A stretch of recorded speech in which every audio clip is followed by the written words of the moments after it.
qué raro un maíz que pase esta altura. Bueno, buenos días a todos. Vamos a hablar de fungicidas en maíz, vamos a hablar de los momentos de decisión, de los distintos tipos de fungicidas y especialmente cuándo es conveniente usar fungicidas. Hay una teoría generalizada muy impresionante de que es que siempre hay que usar fungicidas porque o la fenología es el indicador o las moléculas son fuertemente impactantes en el rendimiento, muchas veces independizándolo del ambiente o de las enfermedades. Y hoy lo que quiero discutir es que siempre hay que tomar en cuenta la planta, al patógeno y al ambiente. Y este es un año para aprender justamente de que existe esa interacción y poder tomar una decisión. Esto es lo que vamos a discutir. Saben que la planta del maíz es una planta muy diferente a la que uno está acostumbrado a usar fungicidas, como es el caso de la soja o del trigo. Acá tenemos dos floraciones, no tenemos prácticamente ninguna posibilidad de compensación, salvo aquellas que den 2 o 3 espigas, pero en general no hay macollo, no hay ramificaciones respecto a otros cultivos, como dijimos, el trigo y lo que es la soja. Importante también determinar que el cultivo de maíz pasa por distintas etapas. La primera etapa es la de producción de fotosintatos que van dirigidos especialmente a crecer raíces, por ejemplo. Comienza entonces a reservar, a generar fotosintatos, y esto es muy importante. Las reservas del cultivo de maíz en la base del tallo son extremadamente importantes para el cultivo. Luego comienza, por supuesto, la parte reproductiva, y entonces ahí comienza una competencia interna, donde si el área foliar puede sostener un nivel, una eficiencia, una tasa de fotosíntesis para cubrir la demanda de la espiga fundamentalmente, que va a ser finalmente lo que se va a cosechar y el destino preferencial, entonces no vamos a tener problema, la planta no va a necesitar removilizar los azúcares de aquí abajo. Pero si llega a haber situaciones de estrés en la parte aérea, y esto tiene que ver, por ejemplo, con días nublados, falta de agua o, por ejemplo, enfermedades, esa planta tiene que igual cumplir el mandato, entre comillas, y va a tener que usar el plan B, que es buscar los azúcares que construyó cuando era una planta joven para poder removilizarlos hacia la espiga. Y esto es importante porque este año estamos viendo más inconvenientes de esto, porque la planta tiene que compensar algo que no pudo construir a partir de sus hojas. La sequía, los días nublados, ustedes saben cómo se comporta una planta, y especialmente la de maíz, que fisiológicamente es diferente también a la que ustedes están acostumbrados a trabajar. Entonces, obviamente hay una removilización y eso va a conllevar seguramente a una debilidad en la base del tallo, a una propensión, a una mayor vulnerabilidad para que patógenos que están en el suelo o que están en los rastrógenos o que vinieron por la semilla tengan la posibilidad de hacer las pudriciones de raíz y tallo. Que esto va a ser una enfermedad, un complejo bastante visto este año por las consecuencias climáticas que hubieron. Una cosa interesante, porque las pudriciones de raíz y tallo, además del vuelco, producen una disminución, por supuesto, de rendimiento a través del número de granos o de la calidad de granos, y por supuesto la generación de micotoxinas, principalmente por el género Fusarium, Fusarium verticilioides, Fusarium graminearum, principalmente esos dos.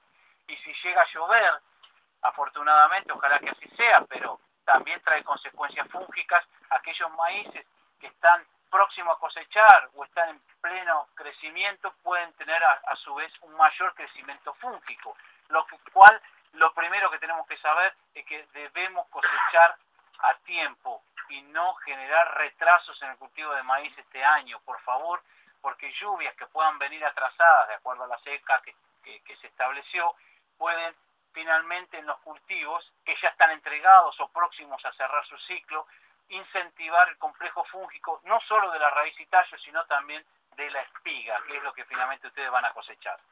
Entonces, esta es una planta que tiene 2 floraciones, dijimos, que tiene una posibilidad de removilización, una hoja de 60 a 70 centímetros, es una locura, una hoja de 60 a 70 centímetros. ¿Cuántas hojas? 14, 16, 20, ¿cuántas hojas tiene el maíz? Es decir, que tiene una masa verdaderamente foliar muy importante y que muchas veces es necesario protegerla de algunos patógenos, como es el caso de lo que es la roya común, que ustedes ya la vienen trabajando desde hace algunos años, y un poco más cercano el tizón, para algunos lugares donde hay un poco más de calor y lluvia, el tizón común, que sería Exeroilum ex el mitosporium, que ustedes lo conocen cerrados, con una circulación que está trabada internamente. Es conveniente sobreexigir a una planta bioquímica y fisiológicamente hablando para que cumpla una misión cuyos recursos no los posee o capacidad no los posee para cumplir esa presión que se le exige. Esta es la pregunta más importante. Yo no puedo sustituir la falta de agua a través de una estrobilurina, por favor. No puedo sustituir la eficiencia fotosintética que le otorga el sol y el agua en primer lugar no lo puedo sustituir a través de las estrobilurinas. Entonces, no podemos pensar en usar un fungicida en plantas que están sufriendo. Primer punto de mensaje para ustedes. Y lo puedo discutir a rajatabla, con experiencias, con datos. El último trabajo, 20 años de trabajo en Estados Unidos en el cinturón maicero, se hizo un análisis exhaustivo, publicado recién en la revista más importante, Phytopathology, año 2011. Quedó claro para los investigadores, renombrados investigadores, que no deben usarse fungicidas cuando hay cero de enfermedad o muy bajo nivel de enfermedad y alto potencial de rendimiento en la planta. Ya quedó claro eso. Entonces, ¿por qué vamos a insistir en usar a una planta que no puede construir rendimiento porque no tiene capacidad y recursos? ¿O es que las estrobirulinas agregadas con una cantidad de gotas por hoja van a sustituir todo lo que le está faltando en ese momento? No, lamentablemente no. Si fuera así, no tendríamos los problemas de sequía, ¿no es cierto? Claro, sería mucho más fácil. Quiero que ese mensaje genere discusión entre ustedes y que este posicionamiento técnico sirva para discutir entre ustedes la toma de decisión de fungicida. Claro que una empresa puede tener una postura más comercial que técnica y entonces puedan ser argumentos muy fuertes para que esto pueda difundirse mucho. ¿Sí? Me queda claro esto. Me parece que nosotros somos técnicos y tenemos que tomar decisiones técnicas y estos años son los años de conciencia, los años de educación, los años de experiencias que están llenas de obstáculos y dificultades, son los años que más se aprende, y especialmente en el tema de fungicidas, porque el fungicida debe construirse y debe aplicarse en la decisión luego de superado ciertas satisfacciones de recursos, luz, agua, nutrientes, y después pensar en un fungicida. Entonces creo que esto es para discutir. Entonces, ¿cómo vamos a decidir usar fungicida? Claro, si la planta está bien, es decir, no tiene estrés severo, si está presente la enfermedad, ¿cuánta enfermedad está presente y justifica el uso de fungicidas? ¿Sí? Y si las condiciones ambientales para cada patógeno son particulares, se están coincidiendo en ese momento donde hay que tomar una decisión, entonces uno tomaría la decisión. Pero si está faltando, por ejemplo, patógenos, o está faltando situaciones de satisfacción hídrica y hay una marchitez, hay un problema de estrés hídrico, o un factor térmico que en maíz es terrible. Ustedes ¿no vieron que muchas veces el estrés comienza desde las hojas de abajo, pero también hay un factor térmico de quemado, que son las hojas de arriba, que mueren el maíz? Es algo increíble. Entonces hay un costo fisiológico que va a pagar la planta si se sobreexige fisiológicamente a que cumpla una misión, pero que no tiene ni la capacidad ni los recursos para poder cumplir. Es un costo fisiológico porque yo la excito a la planta a que produzca nitrato reductasa, disminuye el punto de compensación de carbono, disminuye el etileno, prepara internamente todo porque son todas reacciones bioquímicas, pero ¿dónde va a parar eso si no hay agua? Si no hay circulación interna, si se cierran los estómagos para proteger la pérdida de agua, ¿dónde va eso? La planta va a pagar. Y a veces hay ensayos donde los tratamientos en situaciones de este tipo dan menos los aplicados o similares que los testigos. Y es esa la explicación, más en una planta de respiración especial como tiene el maíz. Esto es lo que estamos discutiendo acá. Entonces, ¿cómo decidir una aplicación? No hay estrés. Las temperaturas son estas son ideales. no son en exceso, no superan a la mañana ni a la noche los 30 grados. Y entonces la roya tiene posibilidad de penetrar, posibilidad de crecer. En el caso de la roya estamos hablando ahora, particularmente. ¿Y qué nivel de enfermedad? En este preciso lugar técnico, que es el CIT, hace 3 años y durante 2 años seguidos, hemos llevado adelante acá un ensayo de 40 parcelas, donde semanalmente se medía los niveles de enfermedad, número de pústulas en cada una de estas hojas y haciendo especial referencia a la mitad de la planta. Todas las semanas, y cada parcela tenía un nivel de enfermedad diferente. Esos datos tan valiosos permiten construir una función de daño, es decir, ¿cuánto me cae el rendimiento a medida que aumenta la enfermedad? Yo tengo que conocer eso. ¿Cómo decidir fungicidas si no se sabe las pérdidas que provoca? Es algo, digamos, racionalmente aceptado de entrada, que uno para tomar una decisión de inversión debe conocer cuántas pérdidas provoca. Si no, estamos cerrados. Si esto es una ecuación económica, es la búsqueda de la rentabilidad, es la búsqueda de recuperar lo que se invierte a través de un insumo tan valioso, tecnológico y tan eficiente como pueden ser los fungicidas. Entonces, ¿cuánto es el nivel de enfermedad que justifica la aplicación? Eso se llama umbral. ¿Hasta dónde tolero la enfermedad en el campo sin usar fungicidas? Se llama umbral. ¿Por qué espero que haya enfermedad? Porque con eso estoy seguro de que hay epidemia. Si yo aplico sin nada, no estoy seguro de que venga o no venga. Esta es la realidad. Entonces, ambiente predisponente. ¿Qué híbrido es este, por favor? 670. ¿Es susceptible o no? Es un radar, prácticamente. ¿No es cierto? Se van a enojar los muchachos semilleros. Pero es la verdad. Es un híbrido extremadamente susceptible. Pero esto es bueno saberlo también. No atenta contra las virtudes de un híbrido cuando existen tecnologías que puedan controlar esa supuesta debilidad. Esto es muy interesante discutirlo. Entonces hay un 670, señores. Usted tiene que tener en su planilla de monitoreo que esos híbridos son los más susceptibles, con lo cual va a requerir mayor inversión en el monitoreo. Todavía hay gente que no comprende que el monitoreo es conocimiento. Yo no puedo entender. Creen que el monitoreo es como ir a un zapatero a arreglar un zapato. Y no es así. El monitoreo es conocimiento, es rentabilidad, asegura la rentabilidad. Apuesten a pagar a buenos monitoreadores, a buena información que levanten del campo. Si no se conoce lo que se tiene, poco es probable que se solucione eficientemente. Tenemos un 670, tenemos 10 toneladas y el precio del maíz no sé qué precio ya decir, pero ¿cuánto sería el precio del maíz ahora? Aproximado también. $170 puede estar alrededor de 12 pústulas promedio por hoja para tomar una decisión si la planta no está estresada fuertemente o si el ambiente obviamente conduce a que haya roya y eso significa templado, no valores extremos de temperatura. Si alguno de estos 3 pilares falla, entonces yo decido esperar, y principalmente si estoy en B8, decido esperar porque tengo una nueva chance de aplicar en BT o R1.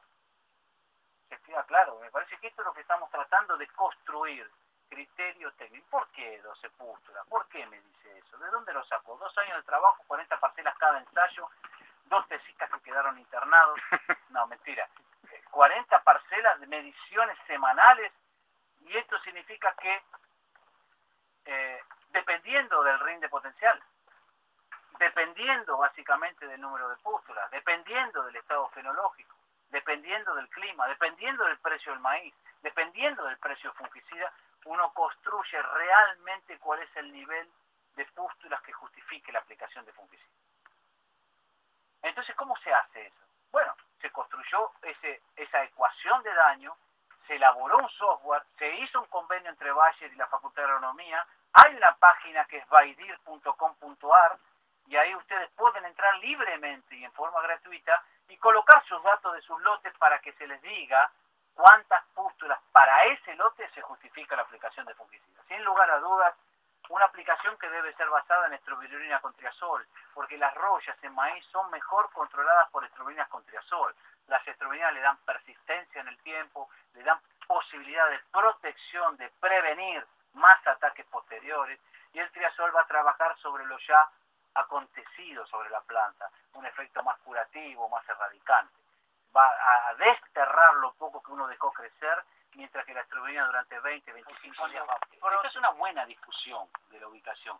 La ubicación de donde se encuentran las esporas es una discusión que también muy impulsada por fisiólogos, porque ellos consideran que de acuerdo a la ubicación de la planta va a tener que ver la severidad, el ataque y la disminución de rendimiento. No están errados en ese aspecto fitocéntrico, pero lo que nosotros somos, además de tener formación en producción vegetal, los fitopatólogos estoy hablando, es tener en cuenta que una planta puede tener algunas hojas sanas y otras enfermas, y que muchas veces no importa la ubicación para comprender el futuro de una epidemia.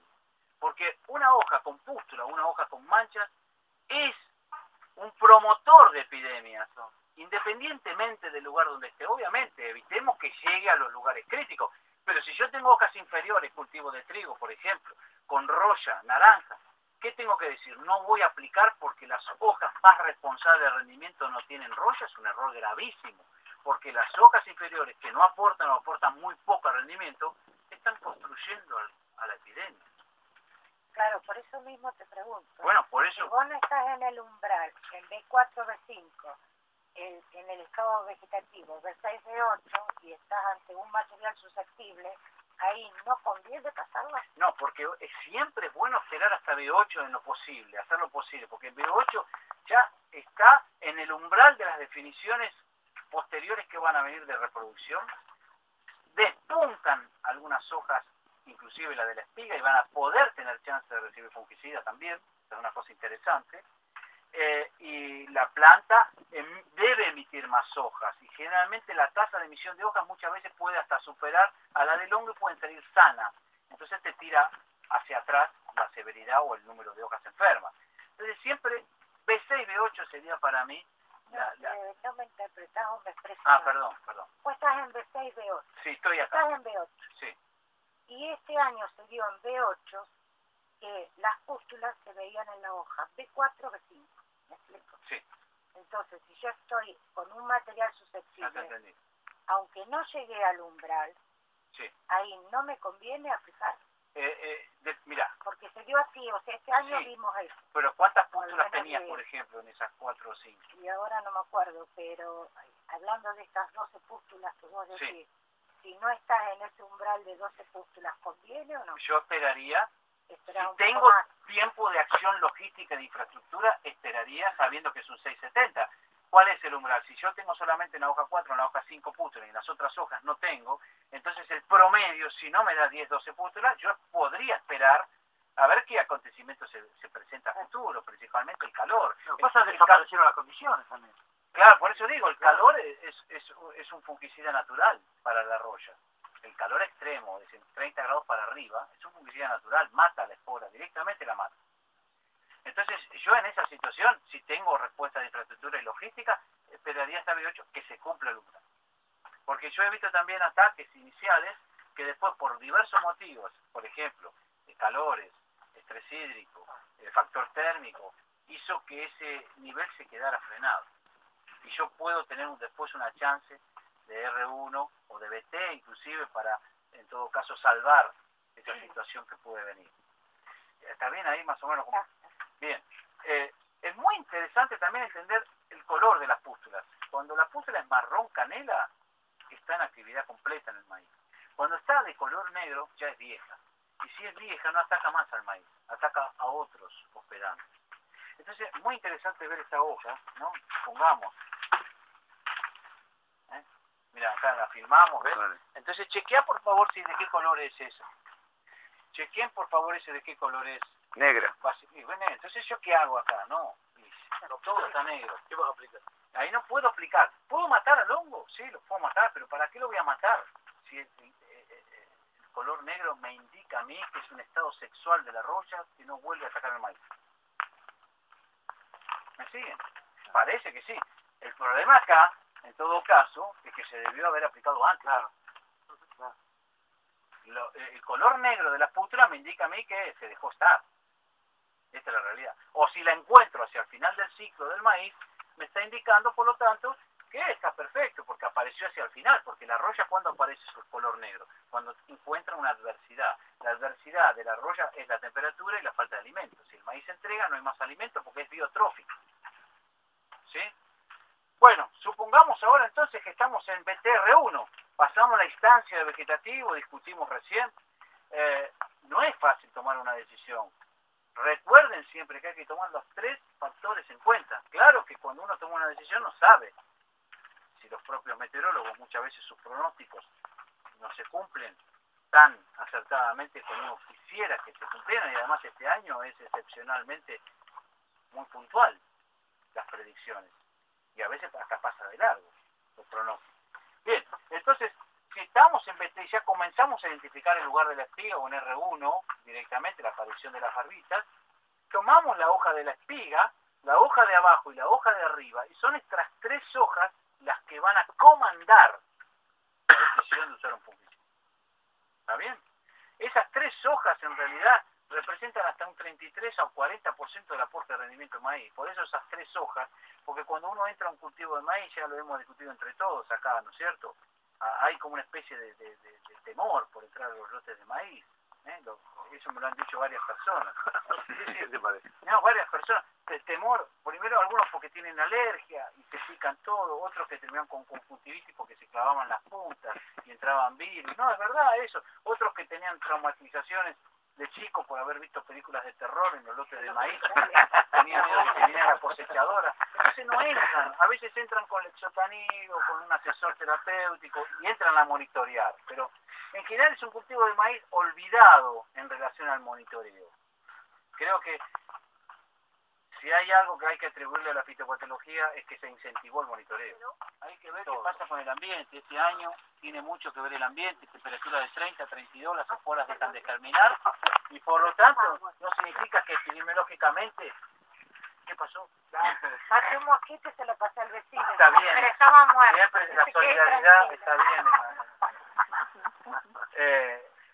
Entonces es muy interesante discutir qué pasa con los diferentes momentos de aplicación. Acá tenemos una aplicación que se llegó tarde, que quiere decir que debió haber sido aplicado en B8 porque el umbral estaba en B8 y sin embargo aplicaron posteriormente en estados reproductivos, y el nivel de pústulas en las hojas que están cercanas a la espiga, que son indicadores interesantes de la potencialidad de rendimiento, estas hojas si se mantienen sanas, vamos a observar que evidentemente tienen un nivel de infección muy elevado. Uno debe contar aquí las pústulas para sacar el valor preciso. Vean aquí, pásenlo si quieren. También aprovechen y vean cómo muchos síntomas de algunos hongos, como el Fusarium, empieza trabajando sobre la vaina queriendo ingresar hacia el tallo. Uno saca esto y observa claramente, si tiene una lupa, que el hongo está conquistando, colonizando acá, porque encuentra una situación ideal acá. También lo hemos dicho, una hoja de 60-70 centímetros, prácticamente en un ángulo perfecto para que los hongos se diviertan durante su viaje en tobogán, junto con el rocío. Lo frena el tallo, entonces la flor, la antera que cayó, se junta con el hongo en un agua, en un lugar donde frenó el tallo, en ese tobogán que se ha divertido, y ahí coloniza y coloniza y coloniza y quiere ingresar a la planta. Son parásitos los hongos, no se olviden nunca de eso. No pueden hacer fotosíntesis, no construyen su alimento, viven a expensas de las plantas. Es una cosa interesante. Bueno, esto si lo quieren pasar, podemos hacer... Uy, perdón. Muestra claramente un nivel de infección en hojas inferiores y un nivel menor en intensidad, en pústula, en la hoja de la espiga, la de arriba y la de abajo. Y esto es lo que debió haberse hecho en lugar de haber esperado el estado reproductivo para la toma de decisión o no haber aplicado en el caso extremo. La dosis, de qué varía un poco la aplicación y qué cosas tenemos que tener en cuenta. Si es tizón, tenemos que aumentar la dosis. El tizón es un hongo tipo Bruce Willis, duro de matar. Porque, ¿qué es lo que sucede? Es un hongo que tiene menos sensibilidad a los fungicidas, hay que aumentar la dosis hasta un 20% de lo que se usa en roya. Las royas son más fáciles de matar. Entonces, ahí hay una situación de aumento de dosis. Generalmente si se aplican B8 y despuntando las hojas de la espiga, muchas experiencias muestran que hay que aumentar también la dosis ahí porque le da más persistencia a lo que va a venir en BTR1 en adelante, y si es un material susceptible, con más razón habría que aumentar la dosis. La gente no está acostumbrada a aumentar la dosis, por lo general todo lo contrario, la trata de disminuir o utilizar productos más económicos, y no es la eficiencia que se busca con esos caminos. Si estamos en medio, entonces, teniendo esa situación, sea de tizón o sea de un material susceptible con roya, que está despuntando ya las hojas de la espiga, yo aumentaría la dosis de un 20%.